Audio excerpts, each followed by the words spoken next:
Bum bum bum, literature gets a look. Legs talk about books.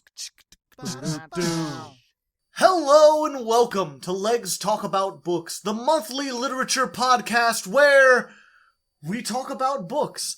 I'm your host, Hardleg Joe. Joining me today, the standard flag bearer, one Mr. CB Radio. The American flag. I use the American flag. I mean, to be fair, both of the flags in this were technically American flags. All right, yeah. In the same way that Aliens versus Predator are both Predators and Aliens. But yeah, if you couldn't tell from the mention of Confederacy stuff, we read a book about the Civil War this time, Gods in Generals by Jeff Shaara, which I thought I'd heard this name before. Oh yeah. I thought that this was like a big famous book and a big famous movie. And like there was a movie made out of it, but as far as I could tell, it wasn't received very well. It wasn't a very big thing. This is actually more known. This is the prequel to this author's dad wrote a book called The Killer Angels. Oh, you didn't tell me it was his dad that wrote it. Yeah, his dad wrote it.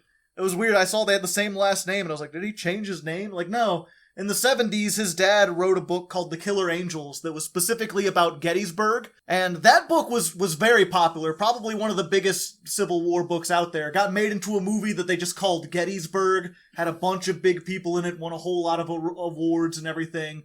And then several years later, his son wrote two, companion books. He wrote Gods in Generals, which is like a prequel telling about everything that happened from the Civil War's beginnings up to Gettysburg. And then he made another one called, I think, The Last Full Measure. That was it, yeah. Yeah, which is everything after Gettysburg until the end of the war. And yeah, if you're unfamiliar with the podcast, normally what we do is we start with, our general spoiler-free thoughts, our recommendations, and then we're just going to discuss it. We don't usually go over, the full plot details or break down the book. We're going to assume that either you've already read the book or you have no intention of reading it.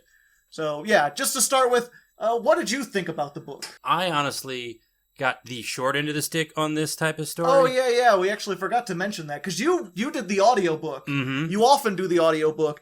The problem with the audiobook, though, is it's an abridged audiobook.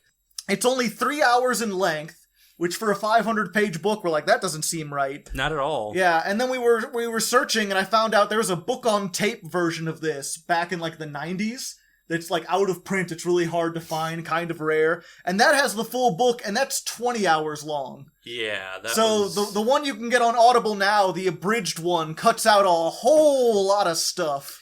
Yeah, and because of that, all I got was, I got some of this book follows 4 characters, and by characters I mean actual historical people. Yeah, it's also this is a historical fiction, I think it's called. It's weird, So basically all the characters are real people, all the events actually happened, but the individual, conversations and obviously, what they were thinking at the time, it's based off sources, but it's not, word for word what happened. And some of the other stuff may be a little embellished. I don't know about all of it, but some of the smaller interactions perhaps embellished. It takes a lot of liberties where he wanted to make the characters feel like actual characters. He wanted people to be able to identify them, so it didn't read like a textbook. Yeah. Although he does go a lot of detail into battles and stuff, and you said from the audiobook it was a little difficult to keep track of everything. Yeah, because, like I said, it introduces, 3 of the 4 characters, and then sets off into battles, and some of them are introduced in a semi-battle,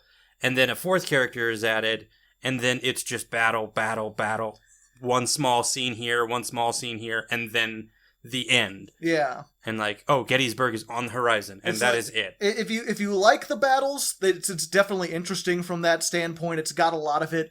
I did kind of feel like almost the start of the book was stronger, where it was dealing more with the characters. Yes. Because after that, there is some character development that happens on the battlefield, some arcs and stuff that happen as they're going through the war itself.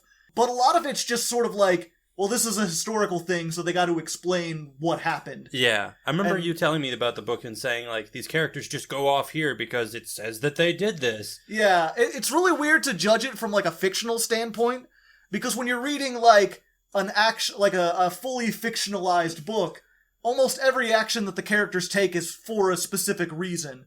It's because it's leading to something. Every character has a satisfying arc.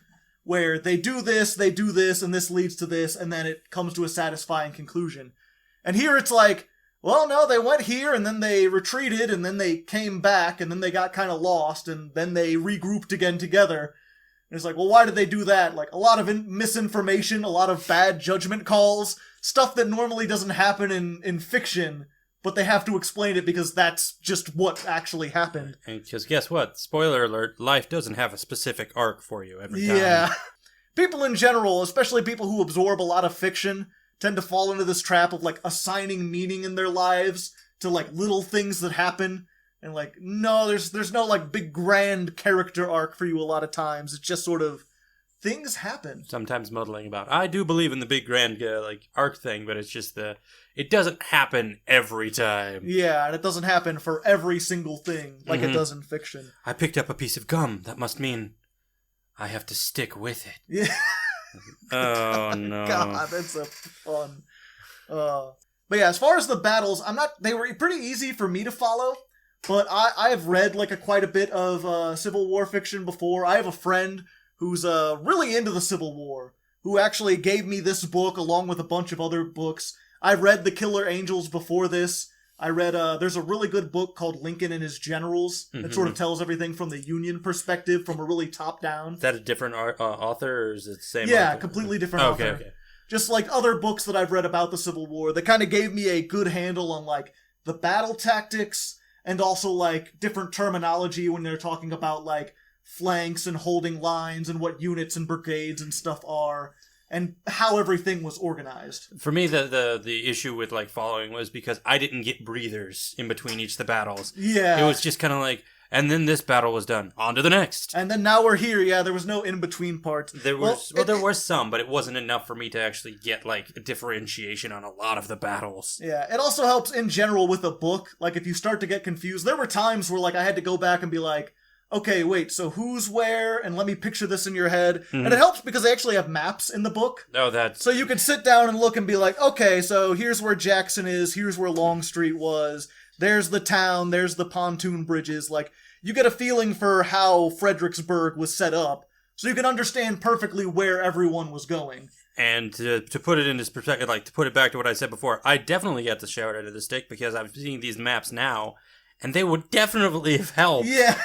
But yeah, so what did you think? Would you recommend the audiobook overall? And if you want just, like, a cursory feeling about how the generals felt and then get, like, some crammed in battle tactics, go for it. Would you say, was it an enjoyable 3 hours? It was an okay 3 hours. I mean, there was a lot of names being bandied about that just didn't stick as well. They didn't have time to introduce all the characters. And even in this book, there's a lot of times where they have to mention a general and they're like, oh yeah, and by the way, this general, they knew each other before, but there was no point to mention it earlier. And I don't mention this enough in the audiobooks, though, but I God love the voice actor for this because he actually tried his best and gave voices to several of them. Like, oh, okay. And he actually made them sound different. It's just when you're given, like, 5 different characters to rattle off in a scene, and then next scene there's only 1, and then it's back up to 5, and it's just all this other stuff.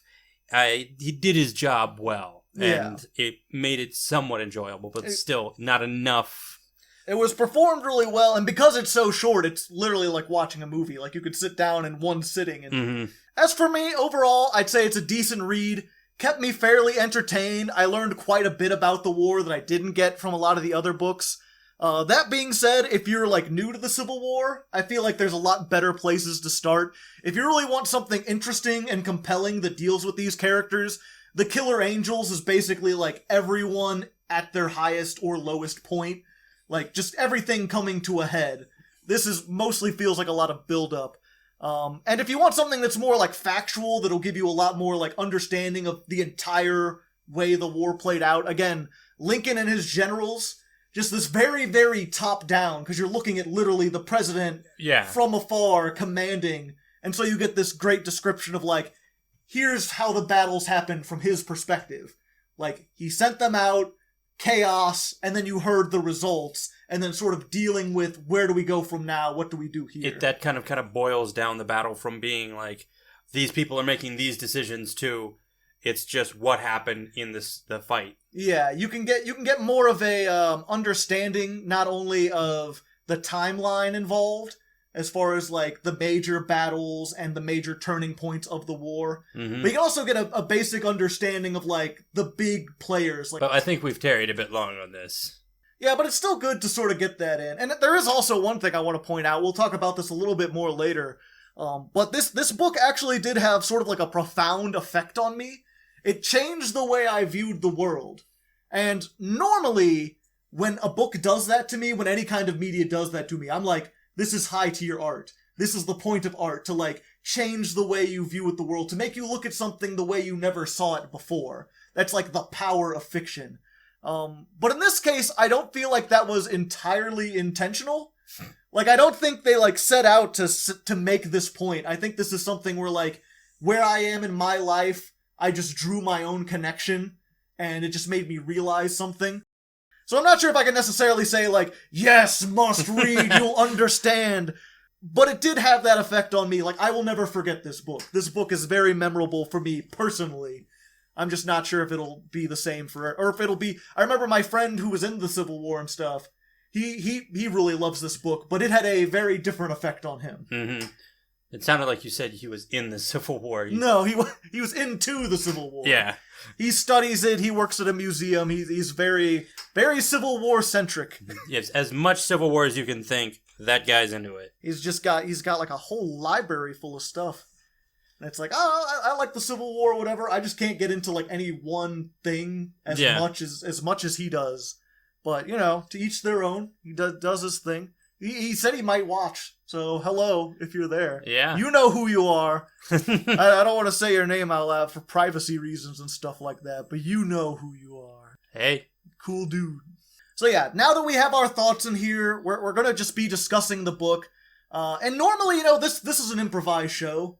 We have like some notes, like some general things about what we're going to talk about, but we don't really script anything. But in this case, I felt like specifically with this first point, I had to script something. Because I feel like this is a very important sentiment that I have to get across. Because it's a historical novel looking at real people and events from the American Civil War. And this book looks at events from both sides of the conflict without making either side a clear antagonist.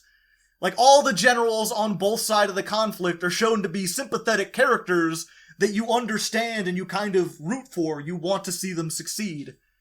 And to a lot of people listening to that, that might sound highly offensive, because if you're somehow unfamiliar with the American Civil War, it was largely fought to decide the issue of slavery. The northern states had largely abolished it by this point, while the southern states were economically reliant on it and refused to give it up in many cases, refused to do anything about it. And when the country as a whole started shifting against slavery and an anti-slavery candidate, Abe Lincoln, was elected to president, several of the southern states just quit the Union in protest. They seceded from the United States, they formed the Confederacy, and they basically just entered open rebellion against the rest of the country. And so to many people, the Confederates are just plain evil. They're traitors, they're rebels who fought and killed their own countrymen, just to preserve a system of brutal racist oppression. There's certainly a lot of people who compare them to Nazis, and for good reason, because aside from Nazis, it's really hard to find a group that's more clearly in the wrong than slave owners. Like, unless you're just like a complete amoral asshole, I don't see anyone who's gonna be like, yeah, slavery was a good thing. But all that being said, I'm actually going to argue that just because someone was on the bad side of a conflict doesn't make them an inherently bad person.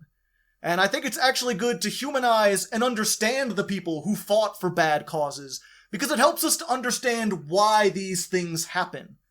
There's tons of people, including the generals in this book, who disliked slavery, who thought secession was a bad idea, and they still fought for the Confederacy. They're good people who ended up supporting the side of evil for one reason or another. And like, it's hard to bring up the term states' rights, because there's this thing that modern day racists and like Confederate sympathizers do, where they talk about how like, oh, the South was just fighting for states' rights. in an attempt to sidestep the issue of slavery, even though the only right the Confederate States really wanted was the right to own slaves. But, I mean, there were people who fought in the Civil War because they believed in states' rights. There were people who thought the states should have the rights to decide what was legal in their borders, even if it wasn't, like, morally good. There were also people who saw this war as an act of, like, northern aggression. People who fought not to protect slavery, but to protect their home states from literally being invaded from the north. It's like, well, they don't believe, but their neighbors do, and then when the North comes down to just stomp through the fields, it's everyone they're attacking. So you get dragged into it. There were also a lot of very devout religious people who for some reason believed that slavery was some God-given institution. I don't know, there's a lot of weird, like, propaganda-y stuff. I'm like, I don't know, but you know a little bit about the Bible, Brandon. I'm not sure if the Bible's like, yeah, black slavery, for sure. Nah, it's the depiction of slavery is of a different system of slavery entirely. Mostly the, like, Roman slavery where anyone can become a slave. On top of the fact that it wasn't just Roman slavery, it was actually a much older version in which after 7 years, there's this thing called the Year of Jubilee, in which you release your slaves and servants. Yeah. That is not an entire life servitude. It wasn't like a life of servitude followed by your children being born into servitude and stuff like that. But for some reason, people equated the two. And so you had people who were defending it because they believed it was the morally right thing to do, because they thought that it was God's will that this institution be preserved. And my point is, to simply dismiss the Southerners as just a bunch of ignorant, greedy racists is a vast oversimplification. They weren't a bunch of cartoon villains, like, twirling their mustaches, trying to be evil. Most of them were regular people just doing what they thought was right, just caught up in the society they were in. And I think it's deadly important for all of us to realize that, so that we can prevent ourselves from repeating the mistakes they made. They weren't evil people necessarily, they were part of an evil organization. Like, the Confederacy itself should be remembered as this terrible and traitorous thing, an evil faction formed exclusively to uphold institutional slavery. But the Confederates, the individuals who made up that organization, I think should be judged on their own merits. They should be looked at why they chose to do what they did, and maybe judged more or less harshly depending on the decisions they made. And I just wanted to get that out of the way. I just wanted to make that stance clear, because there's a lot of people on both sides. There's people from the North, there's people, like, a lot of modern people who just see them as evil, who just see them as bad people. And I don't think Robert E. Lee or Stonewall Jackson were evil. I don't think they were bad men just doing bad things for the sake of being bad. I think they were misguided. I think they were, in a lot of ways, they were trying to do great things and they just ended up on the wrong side somehow. And at the same time, yeah, we also don't want any, like, Confederate people to think, like, oh yeah, we care about slavery, because we don't. Fuck slavery. Yeah, Fuck the Confederacy. Fuck rebellion. Like, all of that shit is bad, but just people did it for different reasons. So there's my TED Talk. I hope you enjoyed. Brandon, thank you for listening. Did you have anything to add of your own to that? No.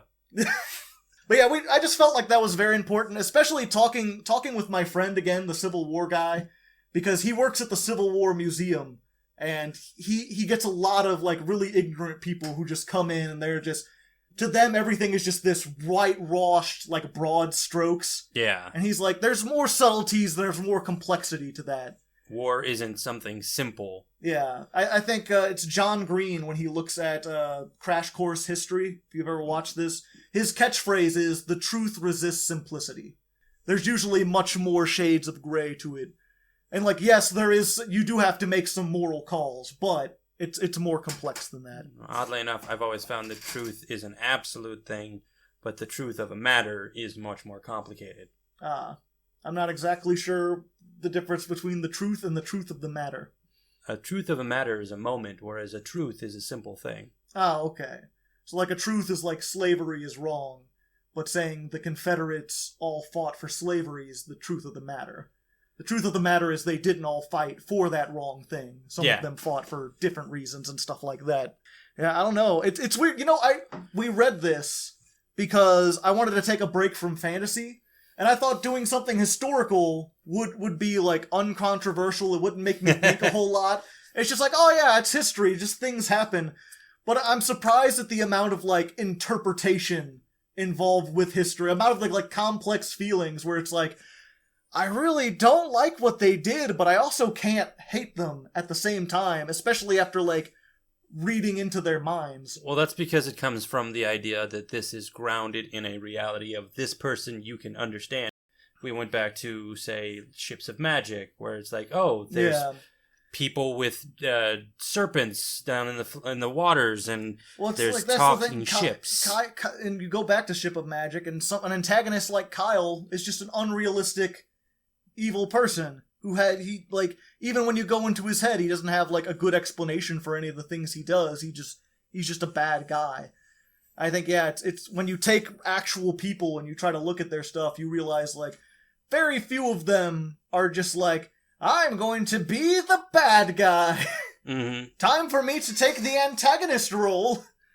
But that doesn't mean that somebody who has chosen completely the wrong path. Yeah, obviously there are serial killers and stuff. Yeah, but I think we've bandied about on this topic enough. Yeah, we need to go a little bit. Actually getting into the discussion of the book, one of the things that really surprised you was basically all the Union generals and how almost completely comically incompetent they were. Yeah, it was just this idea that I thought that the North came in strong and that the South was maybe not crushed in like a day, but that the South was well supplied and well fought, and that the North had just fought the war. No, it was this idea that the South was actually well supplied and like, no, it's the North had the numbers, they had the manufacturing, they had the infrastructure. In many ways, they should have crushed through it, but the South had really great leadership, and the North did not. The North had really bad leadership through most of the first half of the war, which you don't really, like, you know, when you learn about this in school, everything's sort of, like, boiled down to 3 or 4, like, important battles or whatever. It's like, oh, we weren't doing that good, but you don't hear about, like, General McClellan specifically. Oddly enough, also, yeah, like, I didn't know that there were more generals than Ulysses Grant. Yeah, because I thought it was just like, Grant and Lee fought from the beginning of the war to the end, they were just butting, like, no. Yeah, Grant was over in the West doing other stuff. Yeah, Grant didn't I'm not up on his career. I'm wary to say things because I don't want to give away, like, factually wrong information on this, so take everything I say with a grain of salt. But I'm pretty sure Grant was, like, not even, like, a big commander at the start of the war, and then he worked his way up, and then after Gettysburg, they're like, well, let's give this guy a chance, and he did really, really well. He was Ulysses S. Grant. Yeah. But no, just this idea that for the first, like, 2/3 of the war, the general that we all heard as kids being, like, the champion of the North wasn't even there, and it was a bunch of bumbling old men trying to be... Yeah, that was one of the things I remember reading The Killer Angels. It's like, who's in charge of the guy? I don't even remember his name right now. I think his name was Pope.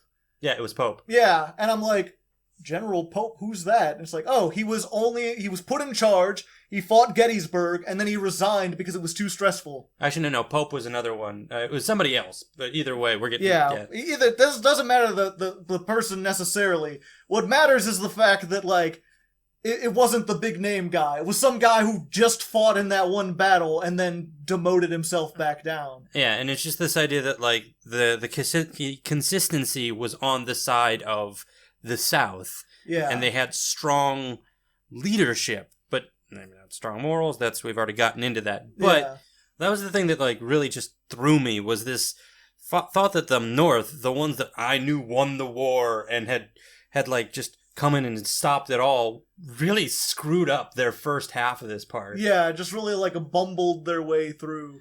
And I remember if you actually look up, General McClellan was the guy who they started with. And his like, leadership is like equal parts comedy and tragedy, at least as far as I see it. He was very much like a man of the people. He rode out with the soldiers, he talked to them, he wanted them to know, like, I'm your commander, and I'm a shining golden person, look at me, how great I am. And he really cared about them. But because of that, he didn't want to send them into trouble. he had this idea from, like, if you look at, like, Napoleonic battles, like, Napoleon had a lot of good tactics, but sometimes, like, especially later in the wars and stuff, it got to the point where his tactics were so good that basically he would set up around, like, the opposing army, and they would just look and be like, well, fuck, we can't win this, we surrender. And they wouldn't have to fight the battle. And that's what McClellan was like.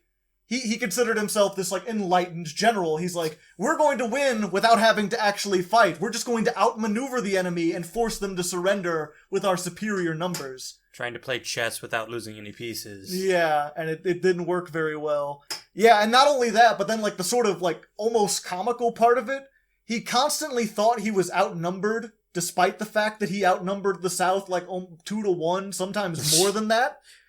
He apparently, he sent out scouts, and they're like, yeah, they'd have, like, just for example, they're like, oh yeah, the troops have 1,000 people. And he'd be like, I don't believe that. They have to be more prepared than that. That's too small of a force. It has to be a feint. It has to be a trap. So he'd send out more scouts, and finally he found this, like, independent newspaper reporter. He was like a spy or something. And he would send him out, and he'd come back and be like, there's 10,000 people over there. And McClellan trusted that guy exclusively. And then he'd be around the Confederates, and they'd be dug in, ready to receive the attack. And if he had attacked with everyone, he probably would have wiped the floor with them. But he had that guy be like, yeah, they way outnumber you. And he's like, we can't fight an outnumbered force against defensive positions. So he'd just, like, be sitting there in position, telegraphing, sending messages up to Lincoln, like, I need more troops. I need at least 10,000 more if I'm gonna win this. Where's my supplies? And they're like, just go, you have the thing. Yeah, all the other generals seem to be like, what is he waiting for? Why is he doesn't want to commit anything to the field. You got some poop on your shining goldness. Yeah. And it's the same, even the generals who came after that, there was a lot of them who, like, you look at, like, Hooker, whose name means something a lot different now. Oh, I feel like it meant the same around that time, but it's equally bad. Yeah, just this thing where, like, he was in a really great position, he could have pushed it, and then he lost confidence in what he was going to do, and he didn't want to risk it, so he pulled back, and he didn't do the opportunity, and it's like, you gotta kind of take some risks, buddy. And it's just this same thing repeating en masse over and over again like, the first 2/3 of the book, and then the rest of it is just... Well, it alternates between that, and I don't remember the guy who was in charge. Was it Meade during Fredericksburg? I think it was Pope on that one. Oh, okay. I forget. It's one of the generals on the north, and he was like, here's my plan. We're going to cross on pontoons, and then we're going to attack here. And like, good idea. Where are the pontoons? Like, oh, we don't know. They're caught upstream. And like, well, maybe we should reposition then. He's like, no, I've already written up the plans. And then there's one part where Hancock is like, they're waiting around for like a week, and he notices like an elk just crosses the river. He's like, oh, it's only 2 feet deep here. We could cross the troops right here. He's like, no, we're waiting for the pontoons. My plans involve the pontoons. If I do this, we have to reposition everyone and cross different. He's like, but the South is setting up on these hills where they could just fire down on us. Like, the longer we wait, the better position they're going to be in. They're like, I've already made the plans.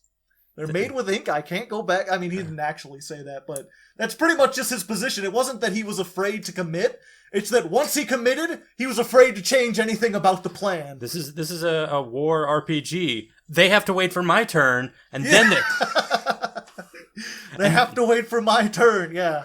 And then they get there, and they're like, fuck, this is a suicide mission. He's like, nah, see, we'll run... Or what was the one thing? I'm not sure if they had this in the audiobook, where they had to, like, run across an open field, then go uphill and attack a stone wall. I believe so. And they're like, this is already going to be bad. And he's like, Hancock's looking through his glasses, the field glasses, and he's like, there's a canal running through the center of that.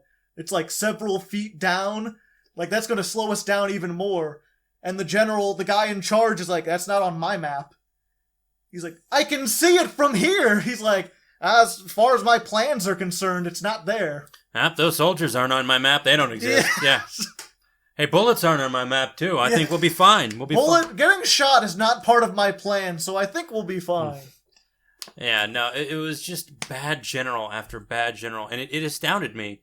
Kind of like this idea that the beginning was such a bad beginning. Yeah, just a complete shit show. And that's why Gettysburg was such a thing, because the South had just won battle after battle after battle. The North went down into the South and they got repelled. And then Gettysburg was Lee going north. I believe they were in Maryland, if I'm not mistaken. Mm-hmm. I should probably know what state Gettysburg was in, but I think it's Maryland, which is, DC. Pretty damn north. DC is on the part of Maryland. Yeah. So it's like, yeah, they could have tried to march on Washington, or at least threaten it enough.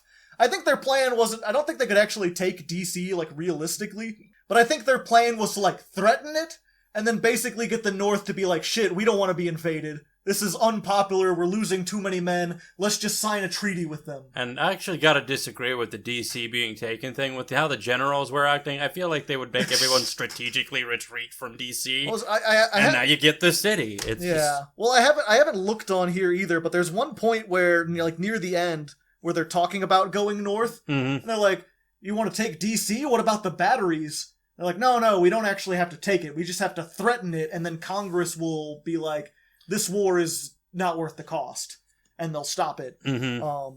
And so that makes me think, like, what are the batteries? Did they have, like, some huge cannons around, like, Washington that, like... AAA? You're gonna make a batteries pun? Okay, no, that's fine. I know, it's hard charged. Whatever. I think that's a good point to stop on that point, and let's get on to the next. Yeah, I guess going back from just, like, talking about, like, interesting things... There's going back to more serious topics. I do want to talk about, I mentioned before that this book kind of like changed the way that I looked at the world. And I've been talking to a lot of people about it. If you're on my Twitter, actually, you could find the exact moment where I started reading this book. Because I suddenly start making a lot more political jokes and political posts and stuff. And so I've been talking to people, including my friend who gave me this book. And he's like, I should never have given you that. I've radicalized you. They feel like I'm becoming, like, a little more extreme. I don't feel like I'm being radicalized. Normally that's something that happens by, like, someone else. It's not, like, a choice you make yourself, I feel like. What's with you having the tattoo that says, death before treason? Yeah. That's the best. What's with that tattoo of the hammer and the sickle? What are you trying to do here, buddy? This is red, white, and blue. You trying to take the white and blue out? You trying to be all red? You bleed pink? I bleed blue. No. I bleed blue, yeah, because blues. St. Louis Blues! Woo! We're from Missouri. We don't even like sports, but it's been ingrained into our culture to support sports. I sport the sports. It's all our town has. But... Wow. It is! Don't lie! It's that and the Cardinals.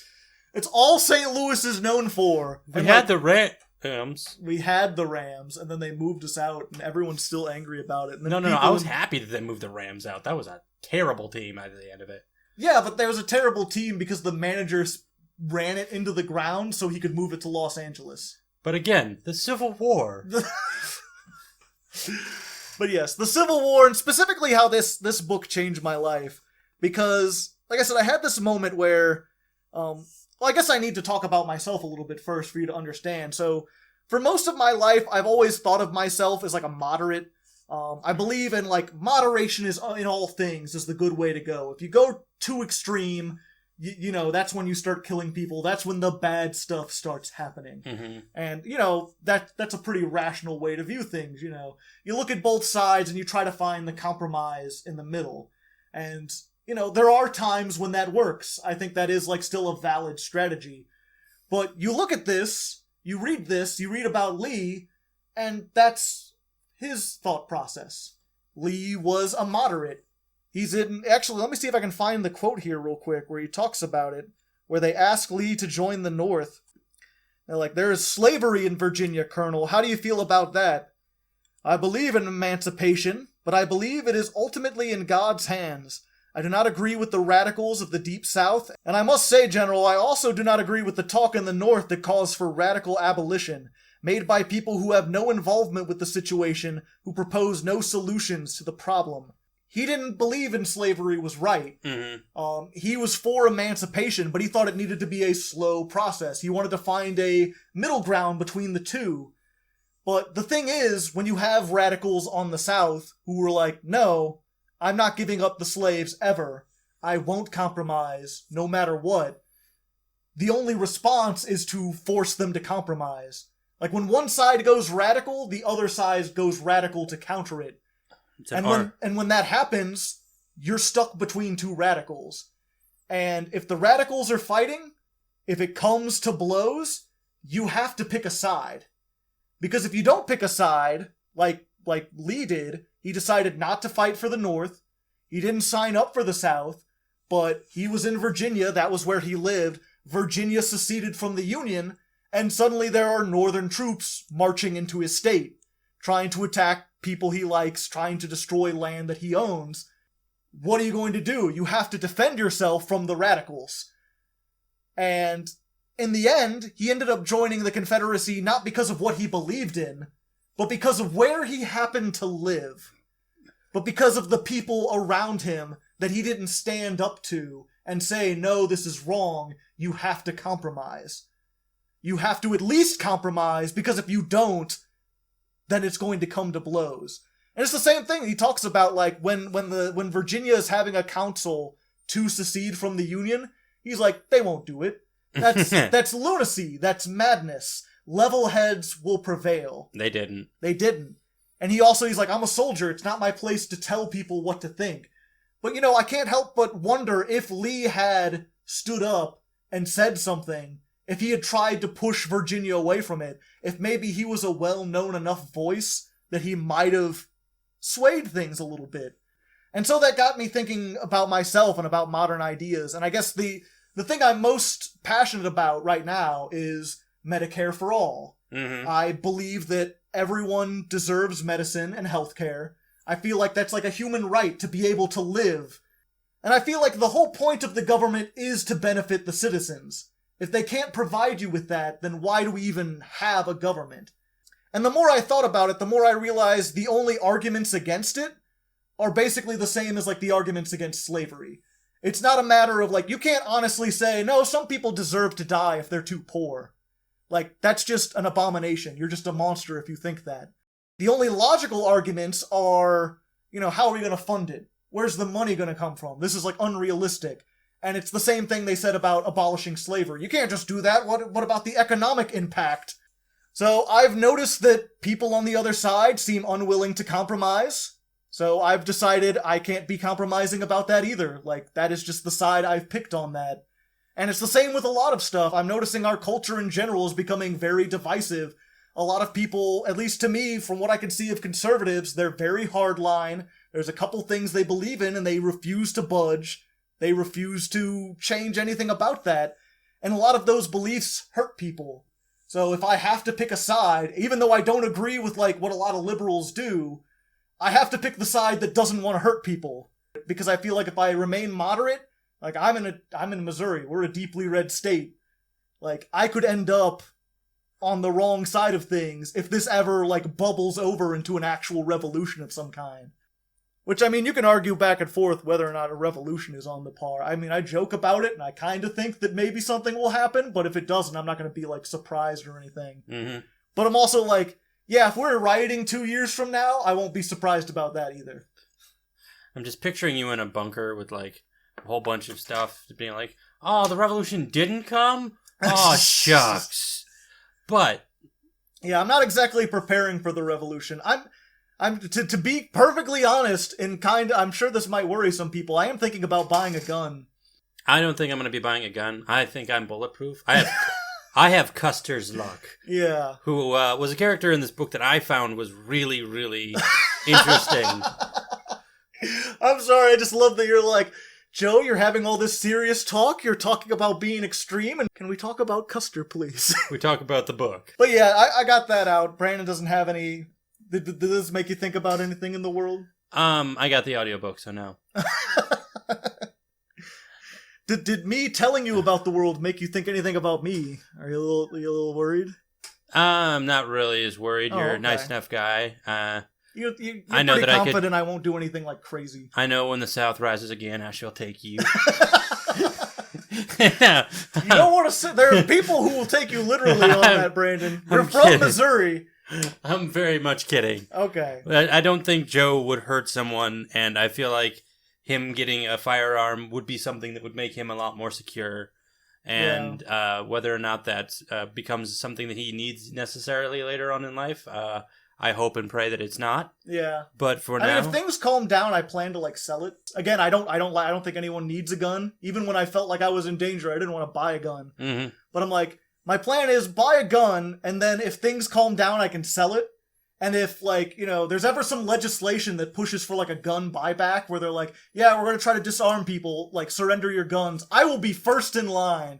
I'll be like, hell yeah, take it. I don't want it anymore. It's a very, very political episode of Let's Talk About Books. Yeah.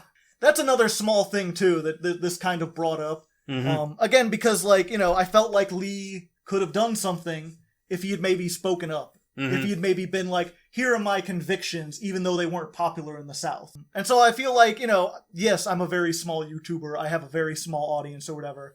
But I feel it's important for everyone to sort of be honest about their convictions. I feel like people don't talk about politics enough. And that's why it gets so to the point of, like, people wanting to fist fight over it. People get angry because they never talk about it casually. And then it builds up until they just explode at each other about it. So I really like that I can just sort of like, yes, I'm going to talk to you casually about politics, and I hope you understand. I'm a reasonable person. If you disagree, let me know in the comments. We'll talk it out. I'm interested to hear your perspective. Hopefully you don't get, like, angry at me or anything. History would remember that Joe said he was a small YouTuber. But starting out, the Hardleg movement was never a small feat of his. Yeah, just watch, like, 2 years from now, I'm going to pivot into, like, purely political content after slowly building it up over and over again. Me and MBT are going to start our own news network. I'm saying screw it. You're not like, this isn't like you're making a news network. I'm seeing like, this is the start of like, instead of Marxism, it's like, it's hardlegism. Hardlegism. It's Joe, it's me with a bandana standing on a flag looking up towards the sky dramatically. Instead of a hammer and a sickle, it's a leg and an H. Just like boom. I'm holding an H. What the hell does that mean? It's my logo. Shut up. Yeah, just okay. All right, I can't imagine people running into battle with the Hardleg logo on a flag. Because it symbolizes this political movement that's become associated with me. The internet searches for the term tusk knuckler just skyrocket. Yeah. But anyway, okay. So moving back to the story. Sorry for that sort of thing about my thoughts. Wow, that got off very far. But again, it's about how media moves you. I think that's the most important thing you can take from these discussions. Mm-hmm. If you can find a book that makes you think about something, awesome. That's the point of reading. I already read that book every day. Yeah. So, speaking of which, Jackson on religion. I found that was one thing that made him... It was definitely something that made him much more human, for lack of a better term, and seemed somebody that I could actually sit down and have a conversation with. Someone that you related to a little bit. You could understand. Yeah, if you're unfamiliar with Stonewall Jackson, he was, like, very deeply religious. He was known for being, like, very strict to himself and to his men, holding himself in a very high regard. Just, like, very passionate about, like, doing God's work and stuff like that. And that's one of those things, I believe he was actually, like, apolitical. He just sort of thought, like, I do what God wants. I'm a soldier. I follow what orders are given to me, and I'm here because God wanted me to be. And to further that, he had a very humilitist kind of picturing of himself. Yeah. To the point where one of my favorite lines that I actually do remember from the audiobook is that somebody comes up to him and says, "Oh, you're Stonewall Jackson." He's like, "No, Stonewall is a name that was given to me by my men. My name is Jackson." Yeah, Thomas Jackson. Thomas Jackson. I don't know why. I'm Thomas Jackson. It's the Stonewall Brigade, which is my men. Like, and there's a thing, what was it? General Stewart gives him, the cavalry guy, gives him, like, a new fresh uniform and a hat or whatever. And he's like, I don't want to put this on. I don't deserve it. I don't want to, like, make myself seem great because I am just a humble servant. Like, I'm just here to do what needs to be done. And yeah, I was going to say, the reason I brought this topic up is because I'm not a religious person, but I found, especially at the start of the book, like, his relationship with religion was very compelling. like, I felt a lot for, like, how his belief, like, it made me understand belief a lot better than I had before. And it also kind of goes into this idea of magical thinking in general, which sometimes is applied to religion, but is also applied to people who believe in, like, conspiracy theories, or people who believe in, like, otherkin, or just people, like we had talked about before, that idea of, like, you think your life is a narrative arc. Yes. You assign importance to all these little things. And it's like, no. They actually have this moment in here, because I get a little backstory about Stonewall Jackson. He was married twice. His first wife died in childbirth along with the baby. Then he had another wife, and their first baby died.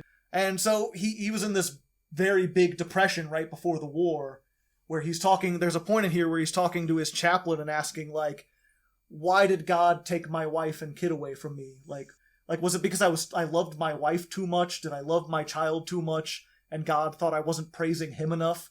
And the chaplain has to be like, it's not all about you.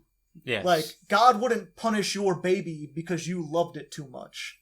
Like, God wouldn't punish your wife for being loved by you. Like, you have to look at it from everyone's perspective. I can't say why God does the things he does, but you just have to have faith. A little bit of information on that one. God does not punish the sons for the sins of the father. Let's put that out there. Yeah. Sorry, just want to put specifically that, yeah, that is backed up by faith. Yeah. Well, just in general, like, it's one of those things where I'm reminded, and this is goofy, you ever heard that song Christmas Shoes? Yes. Where it's about, like, the kid and his mom has cancer, and he's waiting in line at the Christmas, and he's trying to buy his mom some shoes because she wants her to look beautiful, and the guy behind her, the singer, like, the kid turns around and he's like, can you help me pay for these shoes? And at the end, there's a line about, like, and I knew that God sent that boy there to let me learn the meaning of Christmas. And it's just like, yes, God gave that woman cancer and made her die and did all these things to teach you a lesson about humility. For me, I actually really love that song. I've always taken it less of that point and more to the point of that boy could have gone to any other place. Not that God gave the lady cancer, all that stuff. This is all based off of a song. Yeah. But it's just this idea that the moments that we consider to be coincidence are not always coincidences. And yes, we can contrive ideas in our mind that things that are coincidences are not. And it's just this idea that there is a meaning to be found, but it's in retrospect, not in the moment. Yeah.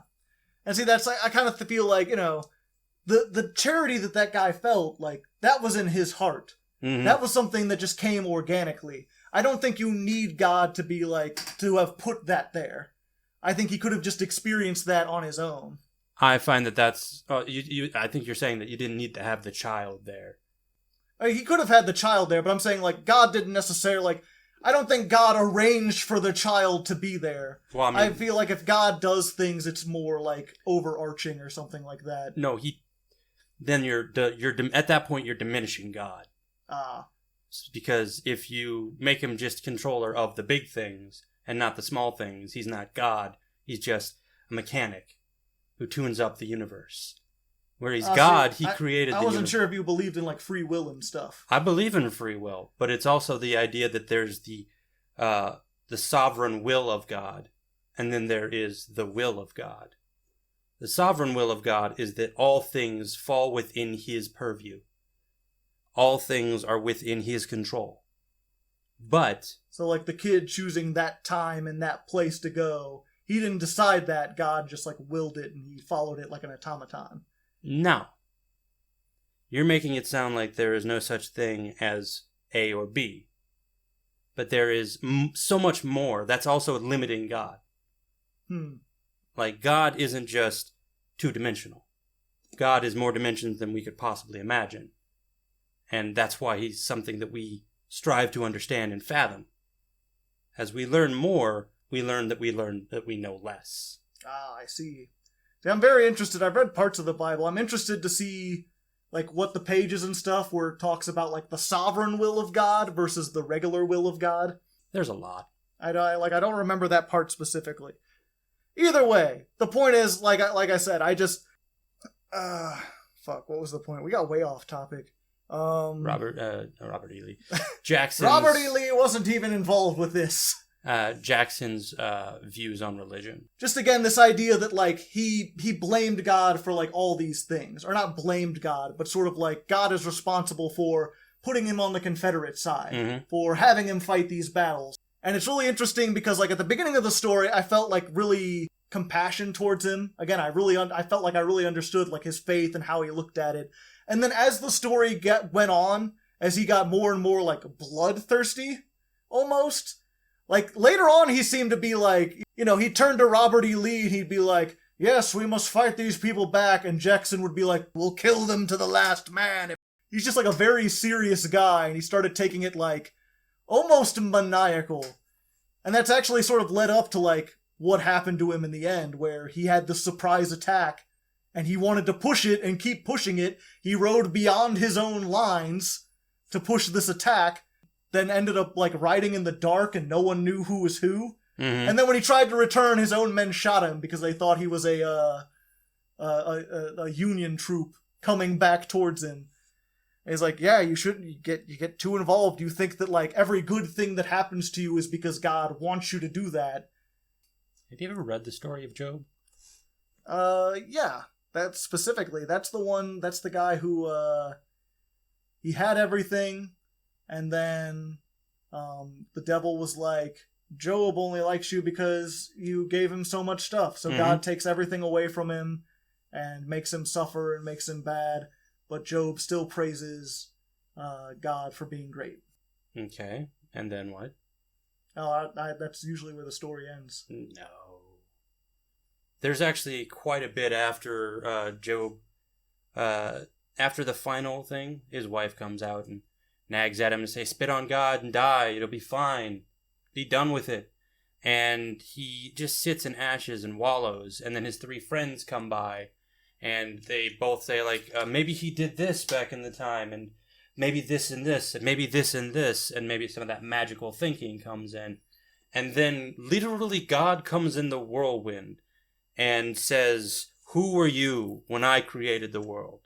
Where were you when I formed the oceans? He shows him Leviathan. He shows him, what's the other one? Behemoth. It shows him the world and how small it is.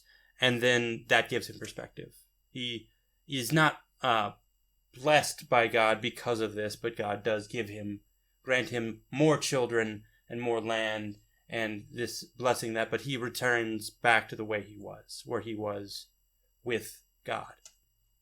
So he restores him to his former glory or whatever. It's his former Except glory. all his kids and stuff his original kids and stuff are still dead. Yes. Huh. It's this idea that God chooses what he will do or not. We cannot change that. He is immutable. He is that one truth, that singular truth thing, that he's not really gray or black or black or white or anything like that. He is truth. And the fact that you think you can get to the ultimate truth is fantastic, and trying to search for it is great, but then disavowing said truth less and less makes it so that he is not truth anymore, but he is the simple truth. I know that's a lot of jargon talk. Yeah, it's a lot of like, he's not truth, but he is. No. I'm saying you want to understand the truth, but you can't understand the truth. He gives you these things, but he doesn't give them to you. He just allows them to happen, which is like giving them to you. He's all powerful, but he doesn't decide everything for you. It's like a lot of like... No. He's all powerful, and he does decide everything for you. But you still have free will to decide. You have the choice of how you will react. But that's the thing. Okay, so like, if like someone murders your kid, is that because God sent that person to murder your kid? Did God force that person to be evil against their will? Or did that person choose to be evil? It's more that the point at the beginning, we chose evil. We as a people chose evil. You said that all actions are directly caused by God. God chooses what you do, so does he choose for people to be evil? It's not so much that he chose... Again, we chose to be evil. But we can't choose anything. God chooses stuff for us. God gave us a directive in the garden. So we had one choice back then, and then since then, it's just been God has decided everything for us based on what our great-great-great ancestors did. You can look at it that way. I don't know. I don't understand the religion stuff. We're getting politics and religion up in here. Yeah. It's everything. Although, again, it's one of those things, like, you know, I'm not a believer. I'm not going to try to convince you, like, not to believe. And I don't try to, like, I don't specifically set out to, like, poke holes in, like, whatever you're saying or whatever. I just don't understand, because you explain it to me and I see, like, contradictions, and I'm like, I don't understand. Okay, so what's the contradictions? That God... That we have free will, but God decides everything. Mm-hmm. Either we decide things or we don't. I don't see how it can be both. Because either he's not all-powerful because we decide, or we don't decide, and then what our actions mean nothing. We're nothing but puppets being controlled by God's will. But how does that make this entire scenario anything less than diminishing the idea?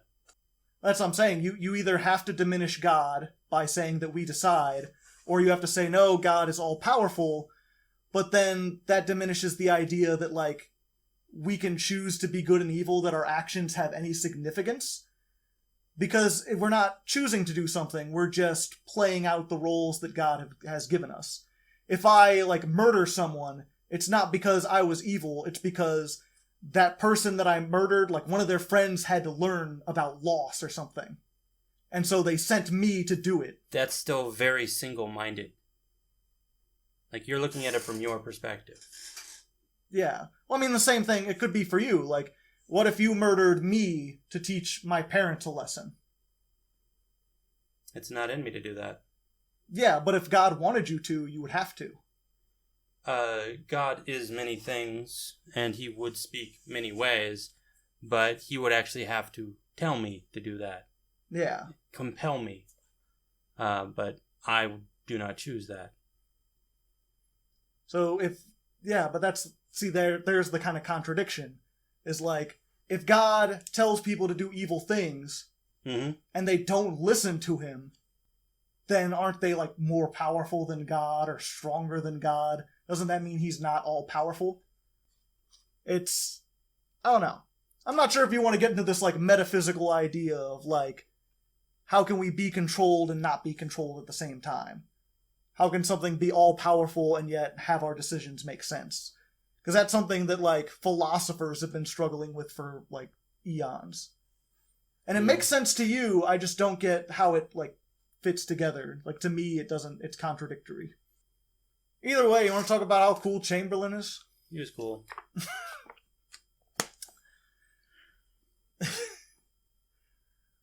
Are you tired of talking? You want to just go ahead and call it for now? No, I'm just trying to figure out, like, I'm trying to figure out the equation here as to, like, not, like, poke holes in your thing either, but I'm trying to figure out how it is you've gotten to the point where you think that your choices have to matter. Well, I feel like the whole point of, like, heaven and hell, the whole point of, like, existing, if I'm not, like, I should praise God, right? Like, you would want me to be a Christian, right? If you could. But I don't choose if I'm a Christian. I just am what I am. So if you stood here directly now and God said you were a Christian, you'd just be a Christian? That's what I'm asking you. Well... Or here's the thing. If I stand here right now and I'm an atheist, is that because God wants me to be an atheist? Do you want to be an atheist? Yeah, I like being an atheist. Okay, so it's because you chose to be an atheist. Okay. But I just thought that, like, God controlled what I did. God controls everything. So he controls whether or not I'm an atheist. But you also control you. I can't also control. Yes, you can. Two people can't drive the same car. Well, you cannot serve two masters, but It's more the idea that you are God-breathed. You are a creation of God. He formed you in his own image. And in that, you have free will. But I'm only free to do what God wills. You are free to do what God wills, and God wills that you could do whatever you want. I felt like earlier you were just saying, like, again, that this contradictory thing, and now you're just like, no, you get to choose, and before I was like, are my choices important? And you're like, why would you think your choices are important? And then you just told me a moment ago that the whole point of giving us choice so that we could choose between good and evil, that's an important thing to make. Mm-hmm. And so it's like, I felt like before you were saying that, everything happens because God wants it to. Everything you believe is because God wants you to believe it. And now you're saying, no, you have free will to decide all these things. And if that's the case, then yeah, I agree that we have the ability to decide all these things. Mm-hmm. And then if that's the case, like, going back to the Christmas shoes or whatever, the kid decided to be in that line. God didn't, like, put that kid there to teach that man a lesson. That man learned a lesson because he has the free will to choose to learn a lesson when it presents itself naturally. Mm-hmm. When other people's free will put them in positions of good, he chooses good. But again, still, like, God is it's like saying that, like, electricity causes all of these lights to turn on, but one of the lights turns off, so you know to switch it out. So, like, disavowing the idea that there's no electricity in there, and that the lights just turn on and off as their own will. I don't get your metaphor. The metaphor is that we get to choose, but there's still a power greater than us behind it. Yeah, so God created us, but we get to choose. Mm-hmm. Okay, yeah, I can dig that. Okay. It's a worldview, and people get to fold it in their own way, but I do really think just reading the Bible once doesn't give you that worldview. Yeah, probably not. Studying the Bible does. But I mean, that's the thing, is there are Muslims who will say the same thing about the Quran. Mm-hmm. And there are like Hindus who will say things about the Vedic texts. There's every religion says, like, oh, all you gotta do is read the book and absorb all the knowledge in it, and you'll understand. And I have a feeling that it's not the book itself, it's what you personally just interpret from it. I mean, you're right and you're wrong. Because even, like, when you're talking about Christianity or whatever, that was the whole thing about, like, Martin Luther. When he broke away with the Protestant Reformation and everything. He was like, if you read the Bible, you'll just understand what it makes. So he translated it into German, which is what a lot of people read at the time. And then everyone read the Bible, and suddenly you have, like, 9 different versions of Protestantism, because turns out people can interpret things differently. And every interpretation is like, oh no, those guys got it all wrong. See, this is how you're supposed to look at it. The fun thing about that is that everybody focuses on the differences, but no one focuses on the similarities. Yeah. Well, I mean, there's a lot of similarities. That's why, like, even though I don't believe in anything... Then focus through that. Yeah. The similarities of, like, all religion, though. That's what I'm saying, is, like, even though I don't believe in anything specifically, I still don't want to kill, steal, lie, betray people. I don't want to create negative emotions in people. I don't want to be what you would consider, like, a bad person. The only thing that a lot of the religions disagree on is who is God and how do you praise him. And that's where I get caught up, because, like, I say I'm an atheist because I don't have a specific religion to believe in. It'd be more accurate to say I'm, like, agnostic. Because I'm totally up for believing that there's some kind of God who wants us to be good, but every religion disagrees on how you should worship that God, or what specific rules, as far as, like, should you eat bacon? Is homosexuality okay? Are all these other little things okay or not okay?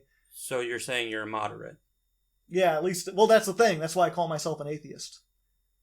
Because I'm moderate in that, but I've decided to pick a side. Okay.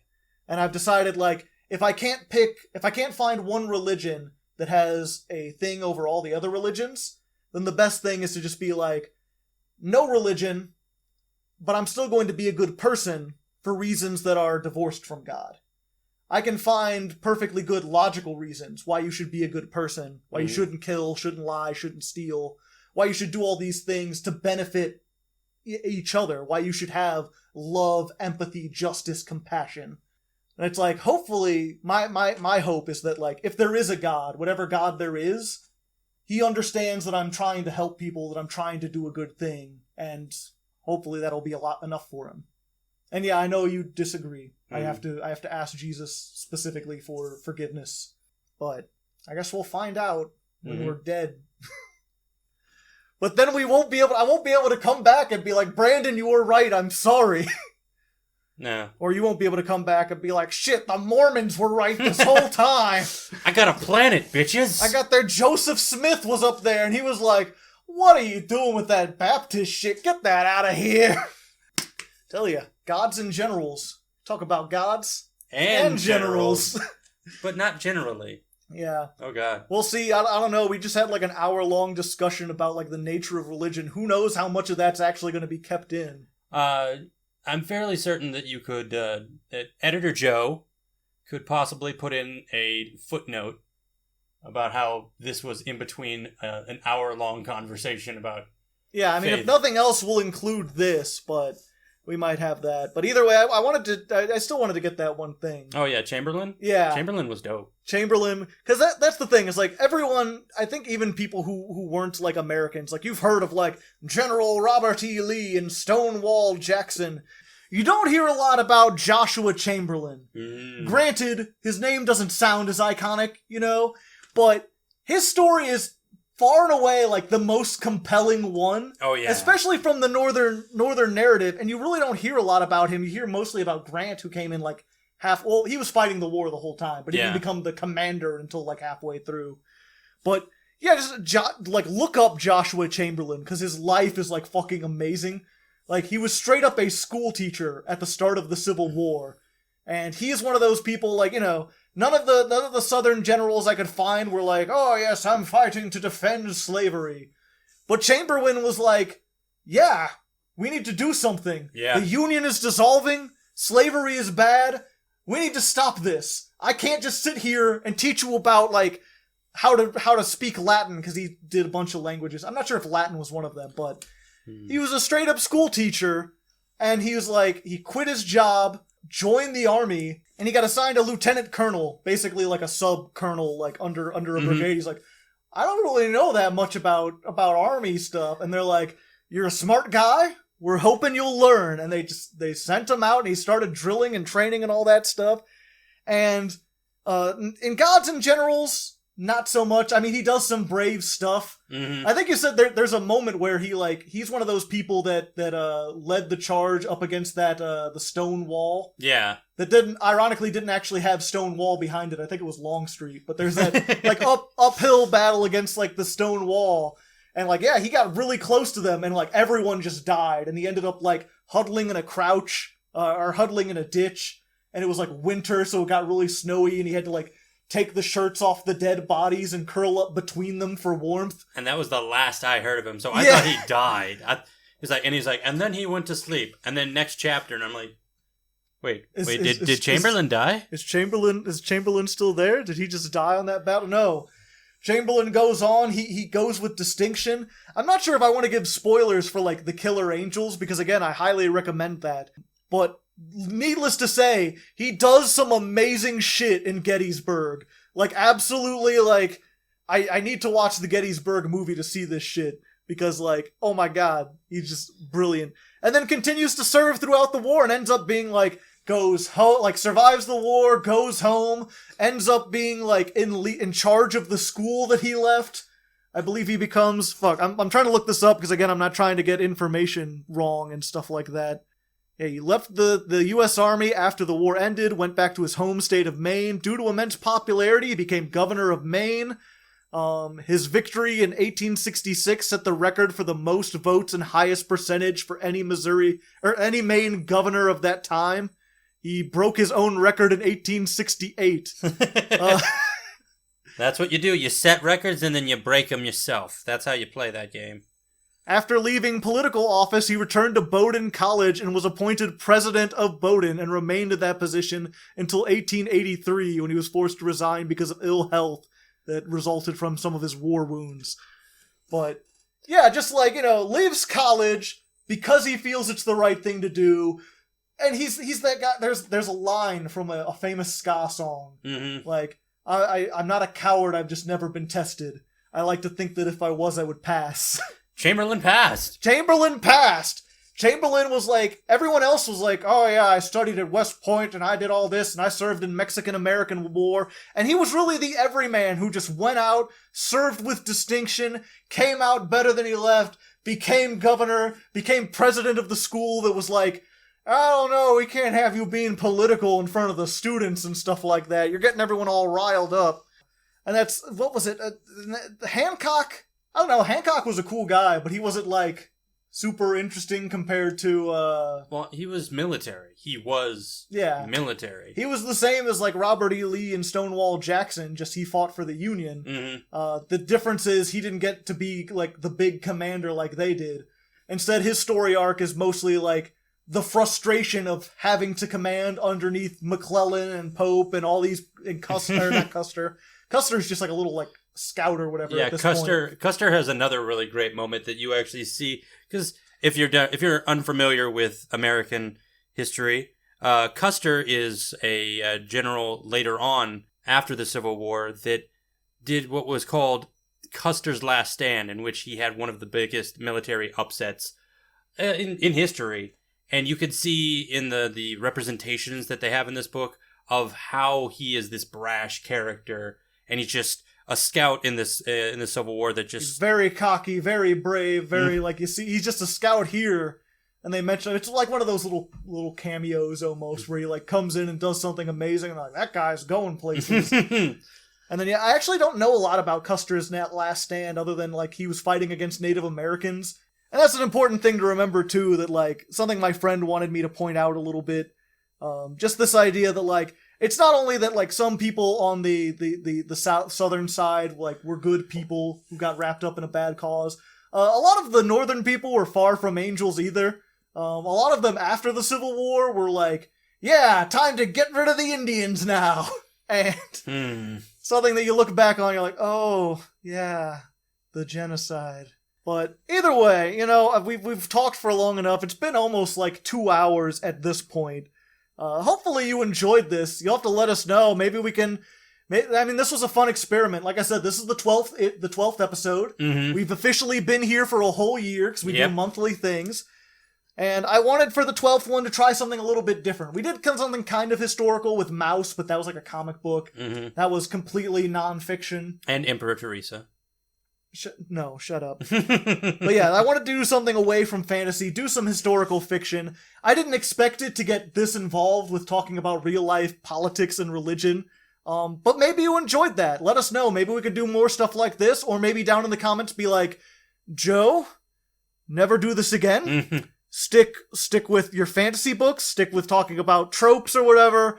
We don't want to hear you talking about this kind of stuff, not here. And who knows, we could go into regular fiction or horror. Wow, we already did. There's so many millions of books to read and everything. We could read the phone book to you guys and say we have a review of it. We're not reading the phone book. But I want to talk about Anderson. Aaron Anderson? Yes. Gotcha. I don't do the alphabet stuff. Aaron Aronson. But, yeah, as far as next month, though, normally this would be your time to choose something. The problem we're running into, at least, like, I actually ordered a book that got suggested to me. It's actually a dystopian novel from Germany from, like, the last 10 years. Sort of like, you know, like in the vein of 1984 or Brave New World, but more modern. And I haven't read, like, a dystopian novel from the last, like, 20 years. Can I just ask, is there Putin riding a bear? No, that's Russia, not Germany. Oh, I got it mixed up in my head. Yeah, this is more something to do with, like, technocrat. I just heard it's really good. It's called The Circle. But I ordered it on Amazon. They made a movie of it. Yeah, they made a movie out of it. I remember the movie. Oh, did you see the movie? I have not seen the movie. I was wondering if that was the thing. Yeah, they've made a movie out of it. The movie didn't get very good, well reviewed. Well, even with Tom Hanks being in it, that's hard to do. The movie got bad reviews. The book is supposed to be really good, and I'm like, I'm interested to see something like that. I really like those dystopian kind of novels. I find them very interesting. But the point of saying that was, I ordered it on Amazon 2 weeks ago, And they're like, yeah, it should arrive sometime late next month. With the coronavirus, Amazon is like swamped with stuff. You can't get things easily. Bookstores aren't really open. Mm-hmm. So it's really hard for me to get anything. Like if you wanted me to read something, unless you already have a copy of it or I already have a copy of it. I got some books. Oh, okay. Because I was thinking, I was looking at my bookshelf of stuff I have that I was like might be fun to talk about that maybe I haven't read in a while. Mm-hmm. And one thing I found, Slaughterhouse-Five. Ah. You ever read that? I have not. It's Kurt Vonnegut, very famous, well-known author. Mm-hmm. A lot of things that people like read in schools. It is a slightly more serious novel. It does involve the war, but it also has aliens and time travel, so it's... Time shifting. So it's more in our wheelhouse. It has like a science fiction element to talk about. And it's actually one of my favorite books. Like, I really liked it. So I'd be willing to reread it again if you're interested in doing Slaughterhouse-Five. Perhaps. Okay. We'll see. Look over your book, see if there's anything you do. Maybe it'll be Slaughterhouse-Five. Maybe it'll be something else. Either way, we've talked enough. Thanks for joining us. If you like this episode, make sure you like it, subscribe. You know, we do one of these every month. Mm-hmm. If you're interested in joining the book club and getting questions and stuff, reading alongside us, join the Patreon. For $1, you can get on the Discord. That's where we talk about everything there. I've asked people the last couple times if they had questions. No one had any this time. No one read the book. One person listened to the audiobook. And they didn't have anything to really say about it. The only question I got was, why are you doing Civil War stuff again? Which I think I already kind of explained, just like wanting to do something different. And also, I had it on me, and we couldn't really get a bunch of other stuff at the moment. It was either that or more Wheel of Time stuff, which I have. And this is a fun ride, so... It was a fun, interesting ride. Again, let us know what you thought about it. And until next time, just keep reading. Yeah. Stay frosty. Stay in the pages. Oh, that's a good one. Stay in the pages!